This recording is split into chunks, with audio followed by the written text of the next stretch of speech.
Alcaldes que forman parte de la Asociación Chilena de Municipalidades propusieron 16 medidas antidelincuencia tras las distintas balaceras que han sucedido en el último tiempo, como en Maipú y La Granja. Entre las propuestas figura la prohibición en el uso de armas de fuego por parte de civiles. Vamos a profundizar en estas medidas. Para eso estamos con Gonzalo Durán, alcalde de Independencia. ¿Cómo está, alcalde? Buenos días. Buenos días, Nicolás. Gusto saludarte. Gracias por acompañarnos, alcalde. Ustedes como asociación han señalado de que estas medidas apuntan a dar una mirada objetiva del territorio, de la realidad, de lo que está pasando en la delincuencia en el país. Una delincuencia que, ha dicho las autoridades, ha ido mutando. Entre ellas está la medida de prohibir el uso de armas de fuego por parte de civiles. ¿Cómo se plantea esa medida y cuál es la recepción que esperan de esto? Sí, lo que pasa es que hay un debate en orden a si se prohíbe, se regulan el uso de las armas de fuego, y la experiencia demuestra que las armas normalmente terminan en manos de los delincuentes, sea porque son sustraídas, sea por un comercio informal, sea porque muchas veces los delincuentes usan palos blancos a personas que adquieren armamento de manera regular, pero que finalmente son traspasadas. Y por eso creemos que lo que hay que hacer es prohibir el uso de las armas de fuego, el porte, tenencia y por supuesto su uso, e incluir las armas de fogueo. ¿Y por qué? Sí.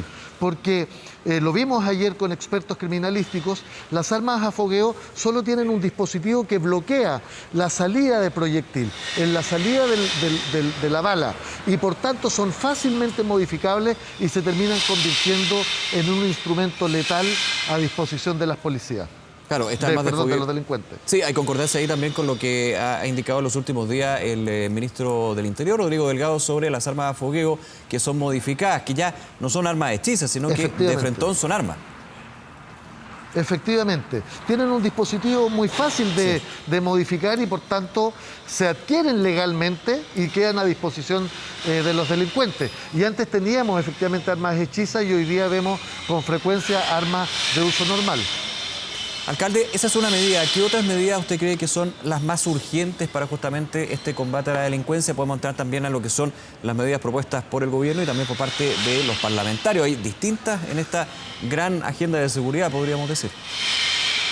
Sí, pero para no confundirnos, primero creemos que esta eterna discusión entre el gobierno y el Parlamento, que se disputan proyectos de ley que normalmente requieren 5 años de discusión. Y por eso creemos que hay que tomar medidas concretas ahora. Y nosotros hemos propuesto cosas en 3 ámbitos distintos. Una, que la estábamos hablando, lo relativo a las armas de fuego, incluidas las de fogueo, y el control de las municiones, de las balas, lo que se llama la huella balística. La trazabilidad. Esa es una dimensión.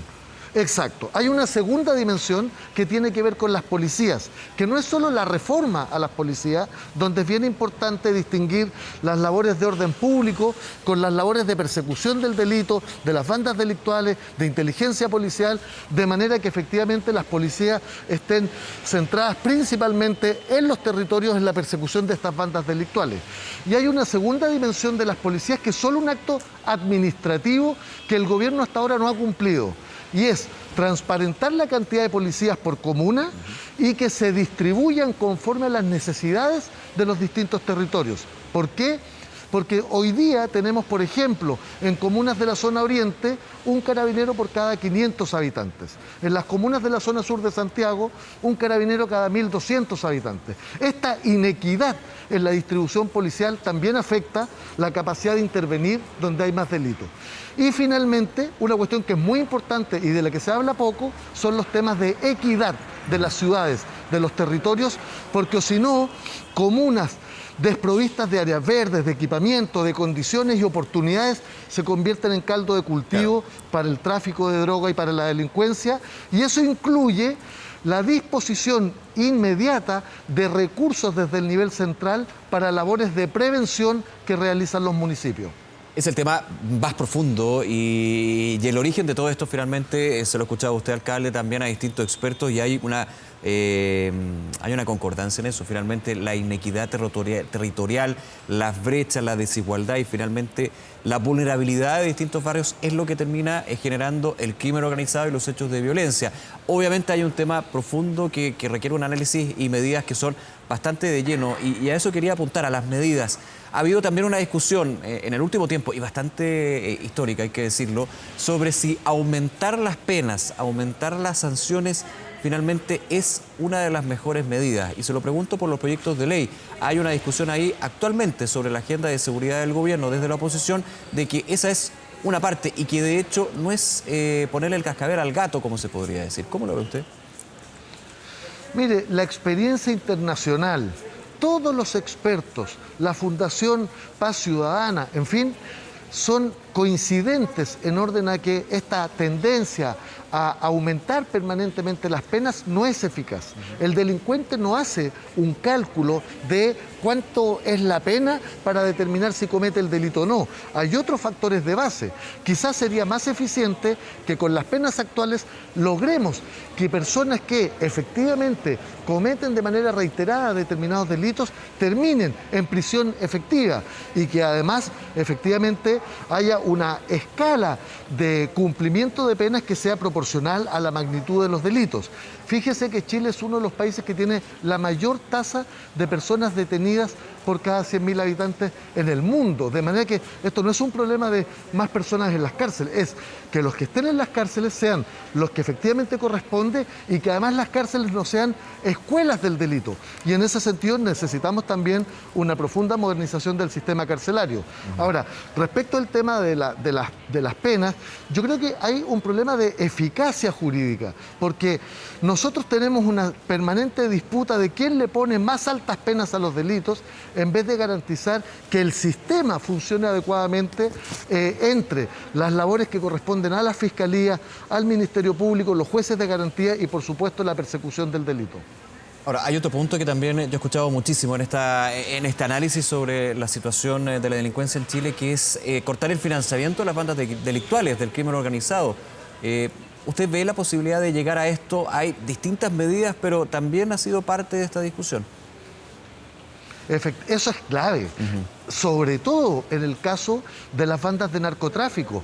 Lo hemos visto recurrentemente. Las bandas de narcotráfico lo que hacen es el dinero que genera la droga, convertirlo a especies de alto valor, viviendas de alto valor, autos de alto valor. Primero, si se detecta a alguna persona o su grupo familiar como parte de una banda, que se le requisen todos los recursos disponibles por cuanto no tiene cómo acreditar la procedencia de esos recursos. Segundo, si una persona va a comprar un automóvil, una vivienda al contado, en billete, con altas cantidades de dinero, eso evidentemente debe haber una obligación legal de consignarlo en la unidad de análisis financiero a objeto de que se determine la procedencia de esos recursos. Pero se puede llegar... Muchas veces las automotoras... Ahí le pregunto, perdón, que también han salido mucho en estos casos, ¿puede llegar a ser también una eventual discriminación?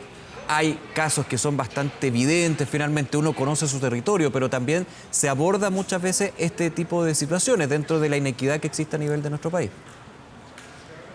Por supuesto, para que no haya una discriminación tiene que haber una entidad que determine la procedencia de los recursos. Esto no se trata de que la gente no pueda usar los recursos libremente. Claro. El punto es que todos los chilenos tenemos que acreditar la procedencia de nuestros recursos. Y en ese sentido, si alguien asociado a una banda delictual se ha comprobado la participación en una banda delictual o de narcotráfico y tiene un conjunto de bienes, si no acredita la procedencia legal de los fondos invertidos, bueno, eso tiene que ser requisado. Y otro elemento que ha sido muy discutido en Chile es el tema del secreto bancario, que como ustedes saben, en Chile ha sido muy restringido y eso muchas veces habilita a que estas bandas puedan mover los dineros de manera irregular. Alcalde Gonzalo Durán, gracias por acompañarnos esta mañana y que tenga buen día. Muchas gracias a ustedes, buenos días. Hasta luego, nos vemos.